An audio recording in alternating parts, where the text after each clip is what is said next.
저희들이 올해 한 달에 한 구절씩 성경을 암송하자고 작정하고 1월 달에는 요한복음 3장 16절을 제가 암송 구절로 이렇게 말씀을 드렸는데 3장 16절은 다 외우시죠? 아멘. 예. 안 하신 분들도 계신데 처음 오신 분 줄 알고 제가 아직 못 해오신 분들은 꼭 외우시기를 바라고 3장 16절은 좀 쉬운 구절이니까 그래서 오늘 여러분 주보 가운데면에 보면 2월달 암송 구절을 미리 냈습니다. 히브리서 4장 12절 원래 표에 해당하는 우리 암송 구절인데 여러분 2월달에는 히브리서 4장 12절을 꼭 암송하는 그래서 말씀의 은혜를 누리는 시간 되기를 바랍니다. 제가 오늘 설교를 그래서 요한복음 3장 16절이라고 제목을 붙이고 3장 1절부터 21절까지 요한복음 3장 16절이 나오게 된 배경과 그 의미를 한번 살펴보려고 합니다.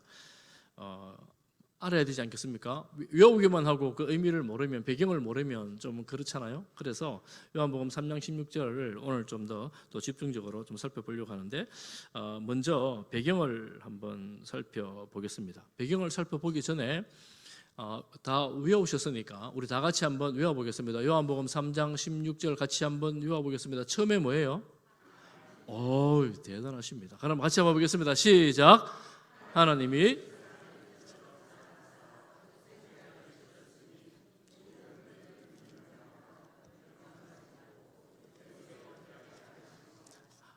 요한복음 3장 16절 말씀. 아멘. 여러분 감사합니다. 일부 예배 때 몇 분 많이 참석하지 않는데 힘있게 잘 외우시더라고요. 역시 2부에 더 많이 오셔서 잘 외워주셔서 감사합니다. 2월달 구절은 조금 더 어려운 면이 없지 않아 있지만 잘 외우실 줄을 믿고 우리가 오늘 말씀을 보겠습니다. 이 유명한 구절 여러분 외국에 미국이나 유럽의 운동선수들이 믿음이 좋은 선수들이 신앙을 고백하는 의미에서 또 전도를 위해서 모자에라든가 옷에라든가 저한 3장 16절 3장 좀 이런 거 여러분 가끔 보셨을 거예요.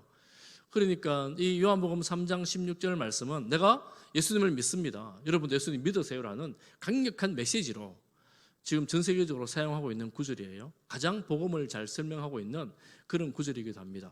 그런데 여러분 아십니까? 이 구절이 누구와의 대화에서 나왔을까요?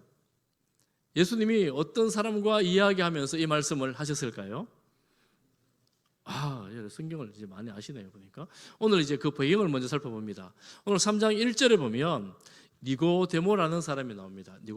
니고데모라는 사람을 소개하면서 이렇게 소개합니다. 바리새인이다 이렇게 소개합니다. 바리새파 사람. 예수님 시대에 바리새파, 사두개파, 에세네파 등 몇몇 개의 종파가 있었는데 그 중에 한 파가 바리새파인데 바리새파는 평신도 집단이었지만 말씀을 율법을 다 외우고 율법대로 순종하고 그리고 율법대로 살면서 백성들 사이에 평신도들로 지냈으니까 모든 백성의 존경을 받고 영향을 미치던 그런 사람이 바리새파 사람들이었습니다. 이런 니고데모는 바리새파 사람에 소속되어 있고 또 두 번째 보면 지도자라 이렇게 말하잖아요. 지도자는 여기 3장 1절에 유대인의 지도자 앞에 2번 나오죠. 2번 보면 또는 사내들인 공회원이라는 말이 나옵니다. 그러니까 사내들인 공회원인데 사내들인 공회가 어떤 데냐 하면 대제사장이 의장이 되고 그리고 바리새파 사람 일부 그리고 사두개파 사람 일부, 사두개파는 제사장 계열을 말하거든요. 그리고 유대 장로들 계열 일부가 70명으로 의장과 71명으로 구성돼서 종교와 정치의 최고 의결 기관이다 이렇게 볼 수가 있습니다. 사내들인 공회에서 예수님의 사형을 언도했던 그런 역사가 있죠. 그러니까 이 니고데모라는 사람은 종교적으로도 탁월한 집단에 속해 있었고 유대 땅에서는 지도자로서도 탁월한 가장 높은 집단에 소속되어 있던 그런 사람이었습니다. 그런 그가 예수님을 찾아옵니다.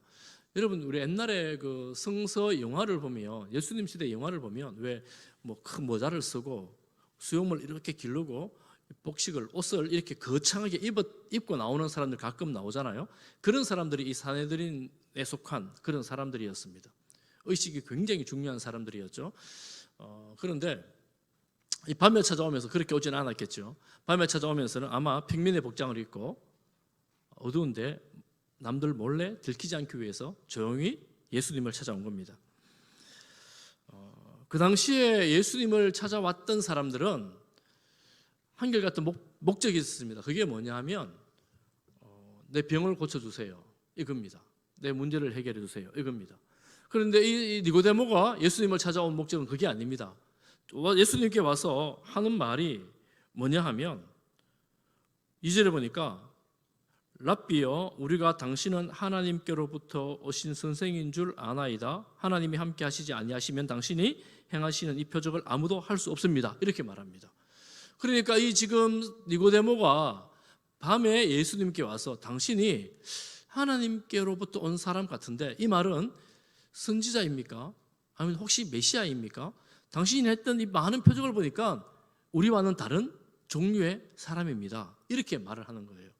당신이 선지자인지 메시아인지 하나님께로부터 왔으니까 뭔가를 좀 알려달라는 겁니다.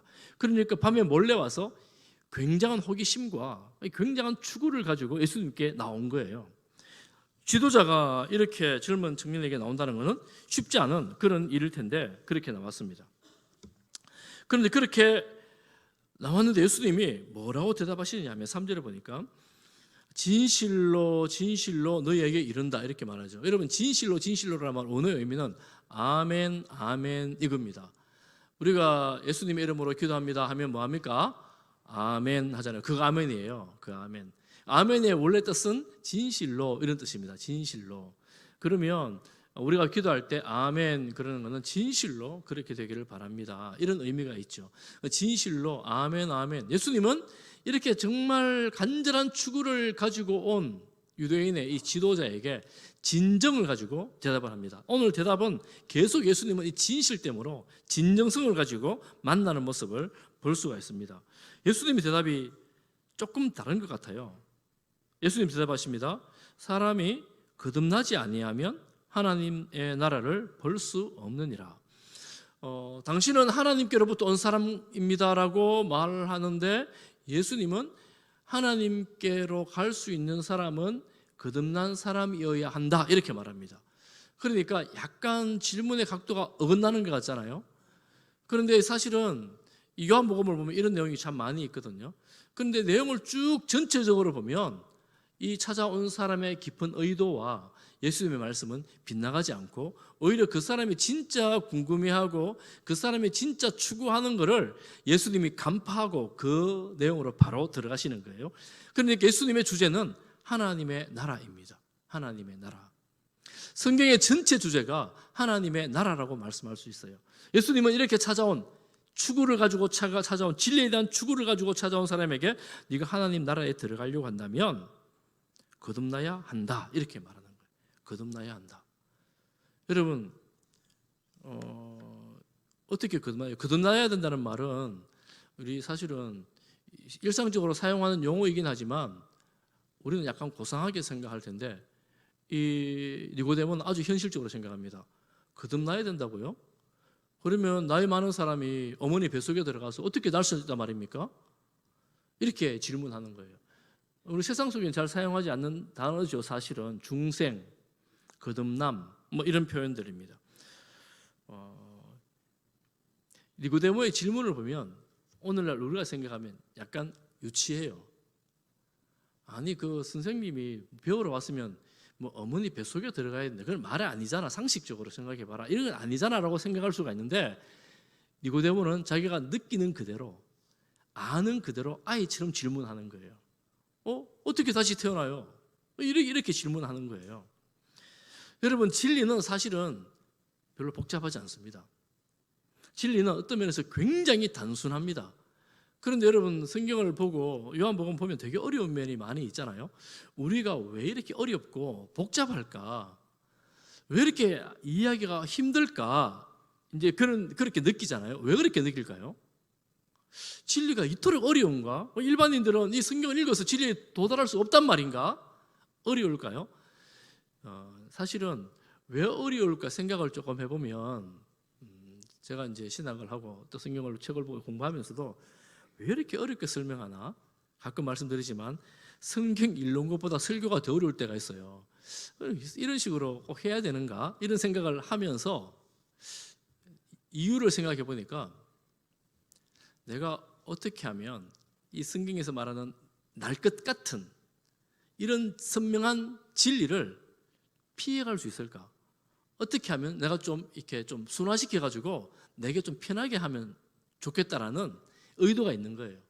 그러니까 좀 더 깊이 알고 좀 뭔가 대단한 것 같이 말하지만 사실은 이 날 것 같은 선한 살아있는 이 복음 진리를 왜곡하려는 의도 아닌 의도가 숨겨져 있는 거예요. 복잡하게 뭔가 만들면 뭔가 대단한 것 같은 말은 정말 화려한데 마지막 가면 하나 남아요. 하나 남아요. 이런 거예요.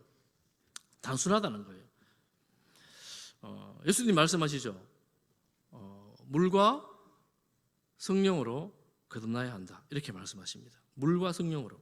육신으로 탄생할까요? 이렇게 물어보는데 그게 아니라 물과 성령으로 거듭나야 한다.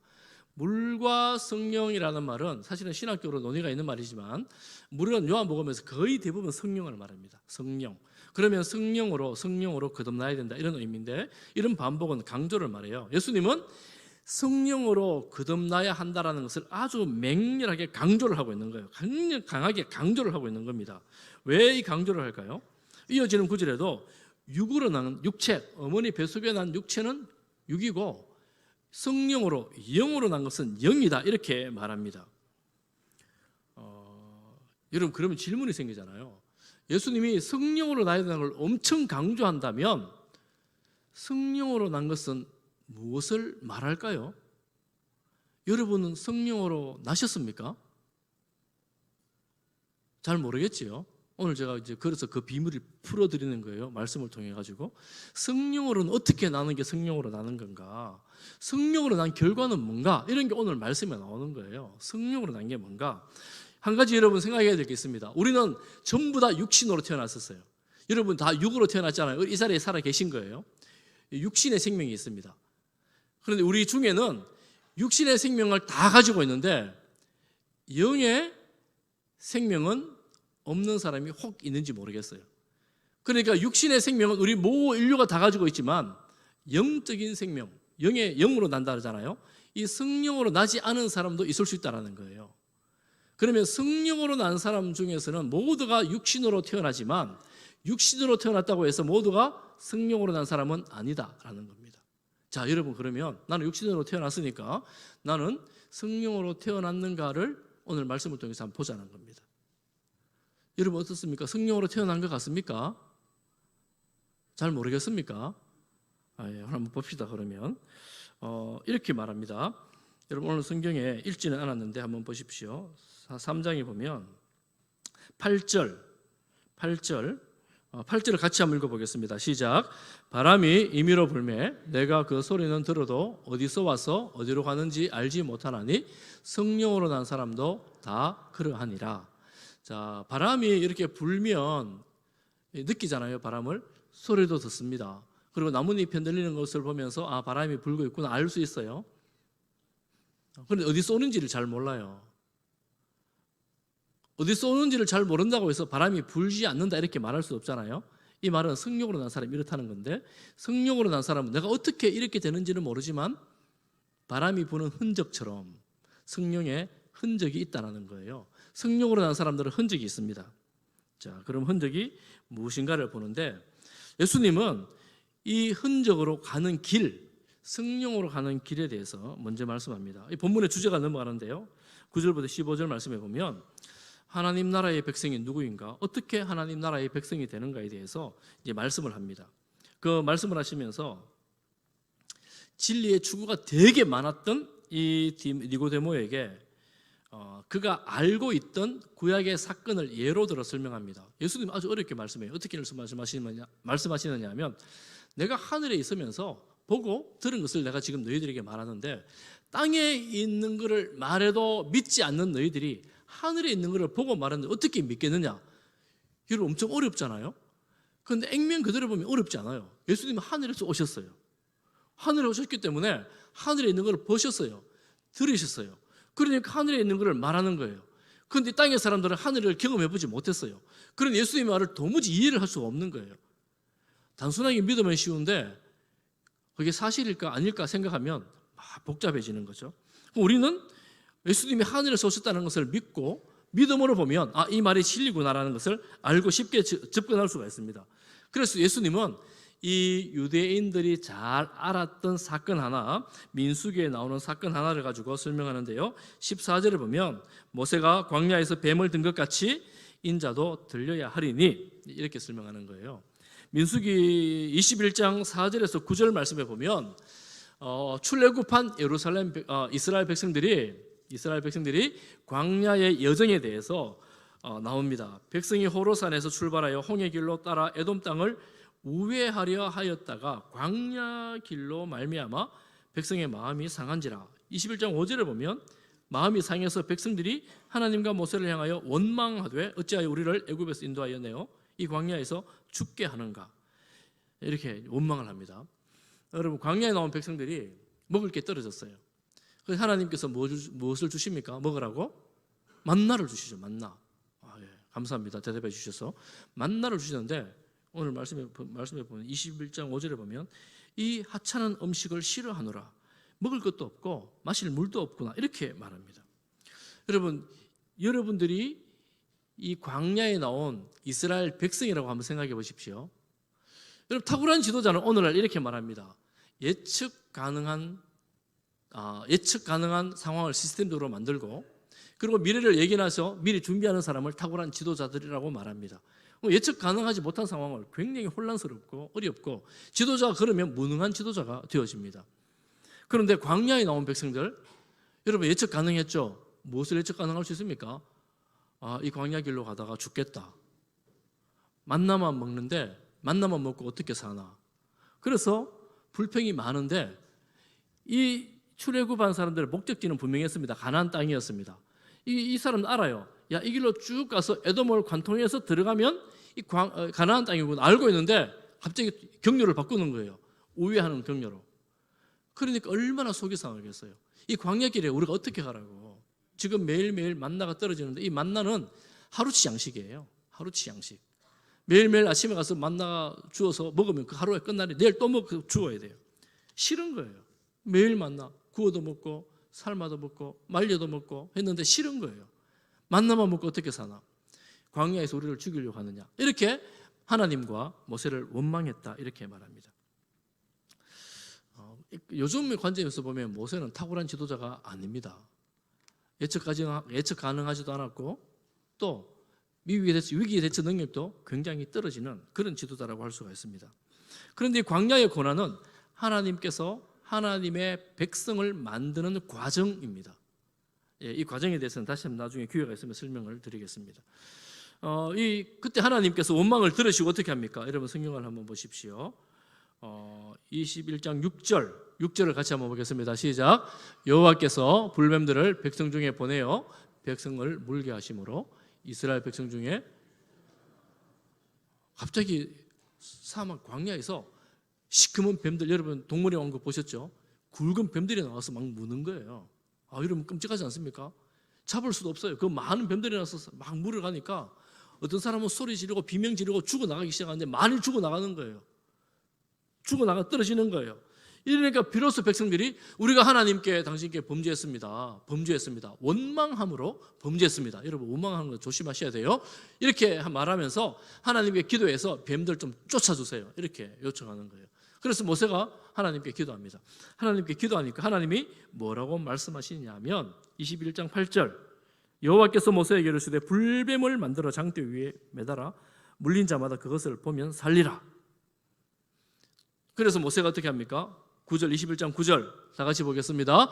모세가 놋뱀을 만들어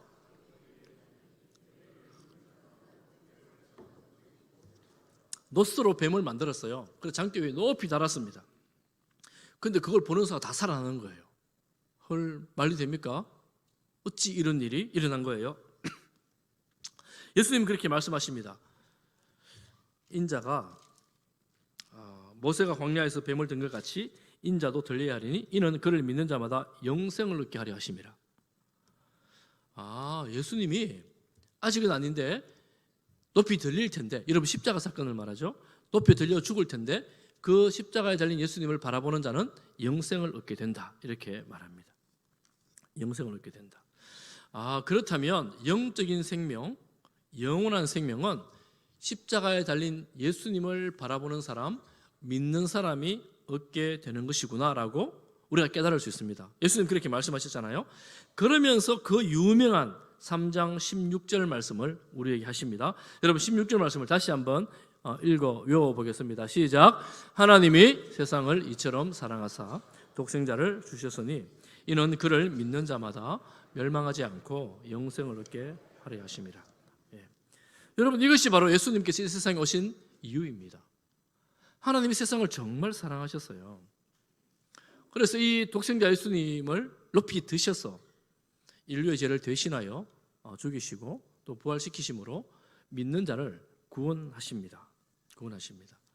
그러니까 17절 말씀 이렇게 말하죠. 하나님이 그 아들 예수님을 세상에 보내신 것은 이 세상을 심판하기 위함이 아니다. 여러분 노뱀을 왜 들었습니까? 불평하고 원망하여 뱀에 몰려 죽어가는 사람을 심판하려고 노뱀을 든 게 아니고 죽어가는 사람들을 구원하려고, 살리려고 노뱀을 들잖아요. 예수님이 이 땅에 오신 것은 죄로 말미암아 죽어가는 인생들을 심판하려고 오신 게 아니라 그 뱀을 본 사람들이 살아난 것처럼 예수님을 바라보는 사람들을 살려주시기 위해서, 구원하시기 위해서 이 땅에 오셨다, 이렇게 말씀합니다.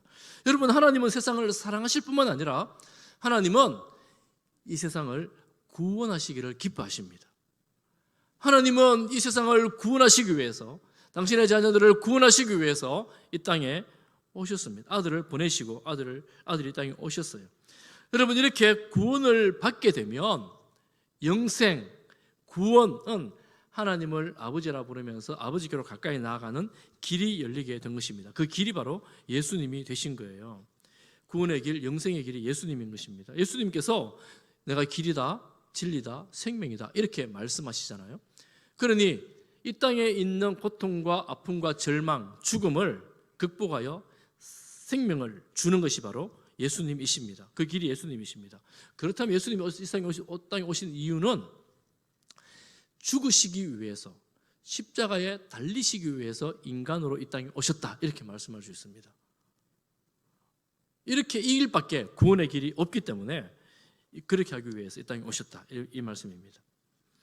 그런데 노뱀을 보지 않은 사람은 살지를 못합니다. 심판을 받습니다. 멸망을 받습니다. 여러분 오늘 그 이어지는 구절에 보면 18절에 보면 그를 믿는 자는 심판을 받지 않지만 믿지 않은 자는 하나님의 독생자의 이름을 믿지 아니하므로 벌써 심판을 받은 것이다, 이렇게 말하죠. 19절에 보면 정죄는 이것이니, 정죄가 뭐예요? 죄를 정하는 것입니다. 재판정에서 죄를 선고하는 것입니다.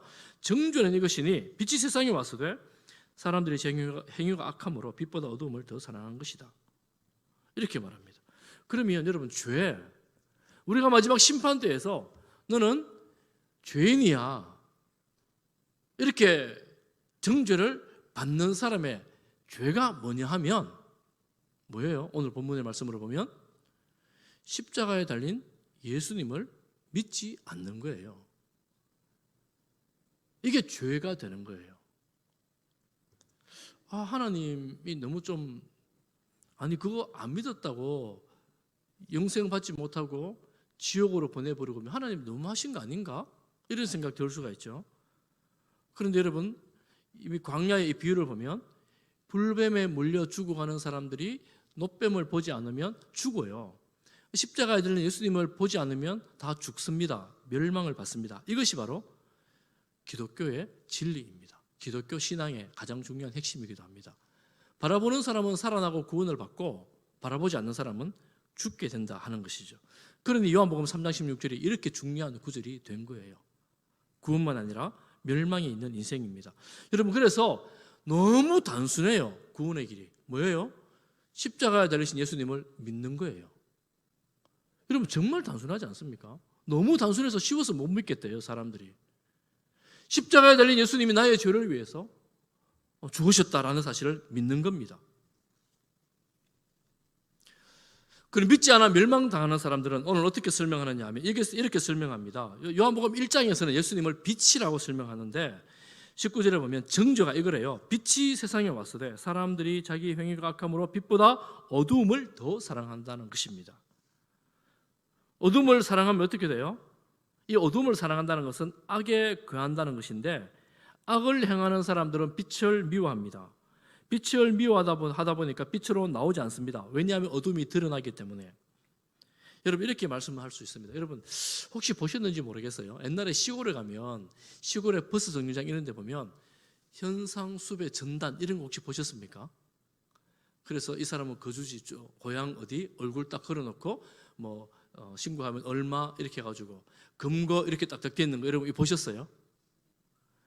도시 살아 계시는 분 잘 못 보신 분도 계세요. 이런 거 지금도 아마 있을 거예요. 아마 시골에 가면. 여러분 그러면 현상수배 전단에 붙어있는 현상수배 범이 자기 얼굴이 이미 노출된 거잖아요. 이 사람이 대낮에 막 활보하고 다닐 수 있겠습니까? 다니기 어렵잖아요. 빛으로 나오게 된 거예요. 밤에 어두운 밤길로만 다니는 거예요. 혹시 무슨 일이 있어 나온다면 막 선글라스 큰 거 끼고 모자 쓰고 옷도 이상하게 덮어 입고 막 이렇게 다녀야지 겨우 나올 수 있는 거잖아요. 왜 그렇습니까? 들키면 큰일 나거든요. 누가 신고하면 큰일 나거든요. 여러분 이 세상의 죄인들이 드러내놓고 다니지를 못하는 거죠. 다 숨기고 뒷골목에서 어두운 데서 생활합니다. 요즘 영화가 하도 많이 나오고 드라마가 많이 나와서 악을 악인지 모르고 막 하는 사람들이 막 드러나고 이래가지고 약간 퇴색되긴 하지만 어쨌거나 어두움을 좋아하는 사람들은 뒷골목에 살아갑니다. 뒷골목의 삶을 살아가요. 그게 좋다고 말합니다. 악을 행하는 자마다 빛을 미워하여 빛으로 나오지 않는다 이렇게 말하죠. 여러분 이 사람들이 현상수배범들이 어떻게 하면 될까요? 어떻게 하면 대로를 다닐 수 있어요? 자수하면 되죠. 자수하면 내가 그 사람입니다 딱 자수하고 그럼 어떻게 해야 돼요? 죄값을 치르면 되죠. 벌금 혹은 뭐 감옥 죄값을 치르면 떳떳하게 다닐 수 있습니다. 누가 뭐라 그래도 괜찮아요. 그런데 예수님께서 우리의 모든 죄값을 치러주셨어요. 십자가에서 죽으셨어요. 죽음으로 죄값을 치러주셨어요. 그러니 우리가 이제 뒷골목에 다니면서 어두운 데 다니면서 좋아할 이유가 전혀 없어진 거예요. 빛 가운데 다니게 되는 거예요. 진리 가운데에 살아가게 되는 것입니다. 그건 자수는 뭐예요? 내가 죄인입니다. 이렇게 하는 거예요. 자, 오늘 성경에 보면 여러분 성령으로 태어난 사람 영적인 생명을 가진 사람의 특징이 두 가지가 나옵니다. 자, 정리를 합니다. 그러니까 하나님 나라에 들어간 사람의 특징이 두 가지 나와요. 한 가지는 뭐냐 하면 광야에서 높이 들린 뱀을 보는 것처럼 십자가에 들린 예수님을 바라보고 믿는 거예요. 여러분 성령을 하지 아니하면 예수님을 내 죄를 용서하신 구주로 믿을 수가 없습니다. 내 마음에 예수님을 믿어야 되겠다라고 생각하는 사람들은 그래서 믿는 사람들은 전부 다 성령으로 난 사람들이에요. 성령으로 난 사람들입니다. 자, 여러분 손을 들지 마시고 생각해 보십시오. 여러분은 성령으로 난 사람 같습니까? 예. 혹시 나는 성령으로 난 것 같지 않다 이렇게 생각하시면 손 한번 들어보세요. 아무도 안 드시네. 그럼 다 성령으로 난 사람들이 맞는 거네요. 혹시 마음에 고민이 되고 갈등이 되거든. 여러분 깊이 생각해 보십시오. 나는 왜 예수님을 그렇게 믿지 못할까? 한번 생각해 보십시오. 여러분 광야에서 뱀에 물려가지고 옆에 있는 가족이 동료들이 막 죽어가고 있어요. 고열에 시달리면서 땀을 삐질삐질 흘리고 있어요. 그 옆에 누가 말해요. 야 여기 어찌 누구 보니까 저 뱀 보고 나았대 이렇게 말합니다. 그러면 나도 뱀 한번 볼까? 믿든 말든 한번 보기나 보지. 이런데 봄을 봤는데 몸이 나아가는 거예요. 어떤 사람은 몸에 고열이 나고 막 죽어가고 있는데 이웃집에 누가 그거 보고 나았대 이렇게 말하는데 그 아픈 사람이 뭐라고 무슨 소리 하는 거야? 그 뱀 본다고 이게 나아지나 해독이 되나? 이렇게 불평하고 원망하고 짜증내면서 뱀을 보지 않는 거예요. 여러분 어느 편이 쉽겠습니까? 뱀을 보는 것이 합리적으로 쉽겠습니까? 뱀을 보지 않는 것이 합리적으로 쉽겠습니까? 여러분 생각에 맡기겠습니다. 누군가는 뱀을 보고 몸이 치유가 되고 회복되고 누군가는 십자가에 달린 예수님을 믿고 믿음으로 영생의 삶을 살게 되고 그거 십자가에 달린 예수가 내하고 무슨 상관이 있단 말이냐. 나는 내가 사는 대로 살 거야. 내버려둬. 뭐 이렇게 사는 거예요. 내 정도 살면 내가 구원받지 못할 이유가 뭐가 있어라고 생각하고 예수님을 바라보지 않는 거예요. 그러면 여전히 불뱀의 독에 죽어가는 인생이 되는 것입니다. 여러분, 이 사건에서 우리가 한 가지 생각해 볼 게 있습니다. 그게 뭐냐면 이 사람들이 원망했던 게 뭐예요? 야, 우리 그 가나안 땅에 가려면 직선으로 바로 들어가면 되는데 왜 돌아가냐? 가는 길에 대한 불평입니다.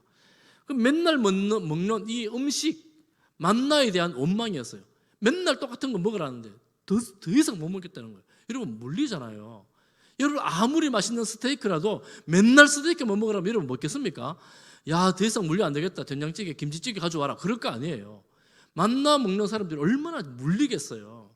뭐 못 먹겠다는 거예요. 이제는 더 이상 싫다라는 거예요. 그런데 그걸 가지고 하나님이 불법을 벌려 죽게 하는 겁니다. 야, 그럼 하나님이 너무 과한 거 아니신가? 이런 생각을 할 수가 있지 않습니까? 여러분, 불뱀을 본다고 해서 돌아가는 길이 직선으로 바뀌지 않습니다. 그리고 불뱀을 본다고 해서 만나에서 스테이크가 내린 게 아닙니다. 여러분, 그렇게 생각한다 그러면 내가 예수님을 믿어서 유익한 것이 계속 돌아가는 것이고 음식도 이 정도 먹는 거라면 나는 그냥 죽는 게 낫겠다. 혹시 이렇게 생각하신다면 출애굽 광야 1세대와 같은 생각입니다. 나는 이렇게 가서 하나님 백성 가나안 땅에 가는 것보다 저 옛날 노예로 살던 애굽 땅이 낫겠다라고 생각했던 광야 1세대와 같은 그런 생각입니다. 그런데 내가 지금 결핍이 있고 뭔가 결여되어 있지만 그래도 하나님께서 함께 하시는 이 삶을 내가 살아가겠다라고 하나님 살려주셔서 감사합니다. 이 죽음에서 구원해 주셔서 감사합니다라고 불뱀을 바라보듯 예수님을 믿는 그 사람에게 하나님께서 영생의 복을 내려주시는 것입니다. 그럼 우리는 인간들은 이렇게 생각하죠. 하나님, 내게 맨날 된장찌개만 먹는데 스테이크를 먹어주시면 내가 믿겠습니다. 이 시험에 내가 합격하게 해주시면 내가 믿겠습니다. 하나님은 우리를 불쌍히 여기서 가끔 그렇게 해주십니다. 맨날 된장만 먹다가 스테이크를 먹게 해주세요. 맨날 김치찌개만 먹다가 여러분 뭐 멋있는 뷔페에도 가게 해주십니다. 그럴 때가 있지만 그게 우리의 일상이 아니에요. 우리는 어쩌면 여전히 된장찌개, 김치찌개 먹고 살 수가 있습니다. 내 인생에 가는 길이 넉넉하지 않을 수도 있습니다. 여러분, 성경에서는 믿음의 길이 좁은 길이라고, 좁은 문이라고 말씀하시잖아요. 우리의 욕망을 다 채우지 못할 수가 있습니다. 그렇지만 예수님을 믿는 이 길에 구원, 영생이 있습니다. 아무도 아멘을 안 하시네요. 그래도 여전히 스테이크가 더 먹고 싶고 넓은 길을 원하는 우리의 욕망이 있는 거잖아요. 하나님 가끔 우리에게 그렇게 하시지만 우리의 일상이 늘 그렇지 않다는 거예요. 왜냐하면 그게 우리의 영혼과 이 땅의 욕망을 다 채우는 것이 우리의 구원과는 조금 다른 거라는 거예요. 우리의 구원은 영원한 것이고 우리의 구원은 하나님과 함께하는 것입니다. 아멘. 이게 참 제가 설교하면서도 이게 큰 확신이 안 서가지고 좀 답답하네요. 우리가 이 땅에 살면서 광야에 있던 출애굽 인생들을 생각하면 출애굽 광야길 40년이 하나님의 백성을 만들어 나가는 과정, 그 과정을 통해서 하나님께서 우리 인생을 어떻게 인도하시는지, 오늘 장로님 기도하시면서 구름 기둥, 불 기둥으로 인도하시는 여정을 하셨는데 하나님과 함께 하실 때에 우리는 진정한 하나님의 그 은혜와 긍휼하심으로 그 광야 길을 지나 출애굽 2세대가 모든 전쟁을 승리하고 가나안 땅에 들어가게 되죠. 우리는 그것입니다. 그렇게 살아가는 거예요. 그렇게 이렇게 예수님을 믿을 때에 우리는 주님과 함께 살아가는 삶입니다. 그런데 제일 좀 어리석은 것은 이런 거예요. 가끔 보면 여러분 이런 말 하는 사람들 있잖아요. 나는 이것만 먹어본다면 죽어도 여한이 없어. 이것만 해결되면 죽어도 좋아. 내가 이 사랑을 이루기만 한다면 나 인생 끝나도 괜찮아. 여러분 극단적인 말, 비유적인 말이긴 하지만 여러분 인생이 그렇게 녹록한 것은 아닙니다. 여러분 이 세상에서 가장 아름답고 가장 화려하고 가장 맛있는 것, 가장 좋은 것 먹고 누렸는데 죽으면 뭐 하겠어요? 그래서 성경에서는 생명이 귀하다, 목숨이 귀하다 이렇게 말씀합니다. 목숨이 귀하죠. 영원토록 주님과 함께하는 것이 귀합니다. 그래서 우리는 예수님을 믿으면서 어둠의 삶에 있는 것이 아니라 어둠의 삶에서 빛으로 나오는 그런 삶이 되어집니다. 이것이 바로 두 번째 성령으로 거듭난 사람의 특징입니다. 첫 번째는 무엇입니까? 놋뱀을 바라본 것처럼 예수님을 바라보고 믿는 것, 성령으로 거듭난 사람들. 그리고 두 번째는 빛 가운데 살아가는 것입니다. 더 이상 죄에 머물기를 기뻐하지 아니하고 즐거워하지 아니하고 이 죄를 싫어하고 밝은 빛 가운데에 주님과 함께 살아가는 것입니다. 우리가 성령으로 진리 안에 살아갈 때에 하나님께서 함께 하시고 또 함께 하셔서 살아가도록 우리를 인도해 주십니다. 그래서 주님과 함께 할 때에 우리 인생이 죄와 멀어지고 거룩함으로 주님을 더 닮아가는, 주님과 동행하는 성도가 되어지는 것입니다. 그러니까 우리가 어떻게 예수님을 믿지 않을 수 있겠습니까? 사랑하는 우리 성도 여러분, 오늘 이렇게 외부에서 오신 우리 사랑하는 가족 여러분, 여러분 믿음으로, 예수님을 믿는 믿음으로 살아갈 수 있기를 간절히 소망하며 축복합니다. 세상에 눈에 좋은 게 너무너무 많습니다. 우리가 외부에서 바라보면 이런 것도 누리고 싶고 저런 것도 누리고 싶고, 여러분 누려도 괜찮아요. 누려도 괜찮은데 그게 내 인생의 목표가 되지 않았으면 좋겠어요. 그게 우리 인생의 목표가 되어지면 안 됩니다. 그게 목표가 되어지는 순간 우리는 그걸 우상이라고 말합니다. 우상. 그게 내 인생의 목표가 아니라 우리 인생의 목표는 하나님과 함께하는 것이고, 하나님과 함께할 때에 하나님께서 그것들을 채워 주시죠.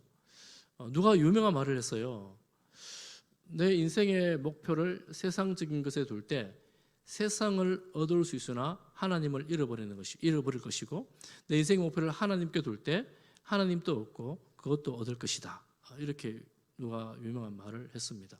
하나님께 둘 때 사랑하는 아버지 하나님께서 우리 인생을 돌보십니다. 필요를 채워주십니다. 먼저 그 나라와 그 의를 구할 때 우리 하나님께서 모든 것을 더하여 주십니다. 그러므로 여러분, 하나님 우리를 사랑하시는 아버지시기 때문에 모든 것을 채워주시는 그 하나님의 사랑 안에서 하나님과 함께 믿음으로 살아가는 성도들 되시기를 축복합니다.